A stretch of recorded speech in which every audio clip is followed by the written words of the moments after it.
ആ സ്ഥാനത്ത് നിന്ന് മാറ്റണം എന്നുള്ള അഭിപ്രായം അത് ശരിയുമാണ്. അത് ജനങ്ങൾ ആവശ്യപ്പെടുന്ന ഒരു കാര്യം കൂടിയാണ്. എനിക്കൊന്നും അറിയില്ലേ, എനിക്കൊന്നും ചെയ്യാൻ വയ്യേ എന്ന് പറഞ്ഞിരിക്കുന്ന വനമന്ത്രിയെ അല്ല, ദിവസേന ഇത്തരം പ്രസ്താവനകൾ നടത്തുന്ന വനമന്ത്രിയെ അല്ല കേരളത്തിന് ആവശ്യം. ശ്രീ പ്രകാശ് പി തോമസ്, താങ്കളുടെ സംഘടന ഇപ്പോൾ കേരള കൗൺസിൽ ഓഫ് ചർച്ചസും ആവശ്യപ്പെട്ടിട്ടുണ്ടല്ലോ വനം മന്ത്രിയുടെ രാജി.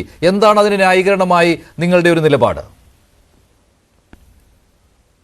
മഞ്ജുഷ, ഞാൻ ഒരു മീറ്റിംഗിൽ നിന്ന് പങ്കെടുക്കുന്നത് മൊബൈലിലാണ്, അതുകൊണ്ട് നെറ്റ്വർക്കും കുറവാണ്. ഇവിടെ നടന്ന ചർച്ചയിൽ നിന്ന് തന്നെ വ്യക്തമാണ് എന്തുകൊണ്ടാണ് മന്ത്രി ആ സ്ഥാനത്ത് നിന്ന് മാറേണ്ടതെന്ന്.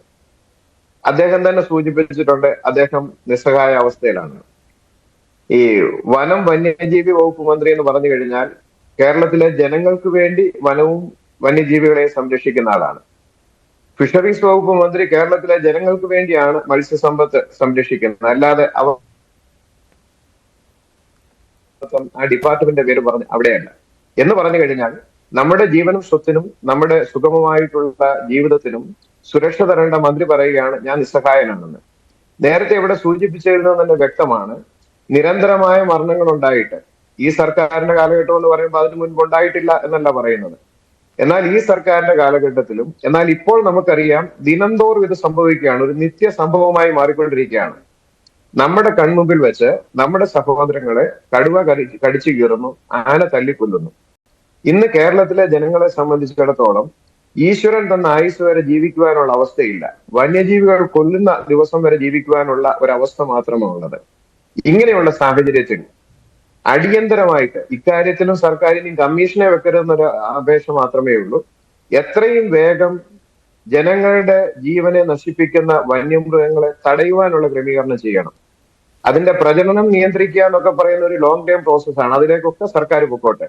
വനത്തിനകത്ത് അതിനാവശ്യമായ ക്രമീകരണം ചെയ്തു കൊടുക്കുക, അതും ചെയ്തോട്ടെ. പക്ഷേ ഇപ്പോൾ നിരന്തരമായി പുറത്തിറങ്ങുന്നത്, നേരത്തെ സൂചിപ്പിച്ചു, ജനത്തിന് ഹാനികരമാണെന്ന്. ഇപ്പം എനിക്ക് വേണ്ടിയോ മറ്റൊരാൾക്ക് വേണ്ടിയോ മൃഗത്തെ കൊല്ലുവാനുള്ള അധികാരം എനിക്കുണ്ട് നിലവിലുള്ള നിയമം അനുസരിച്ച് തന്നെ.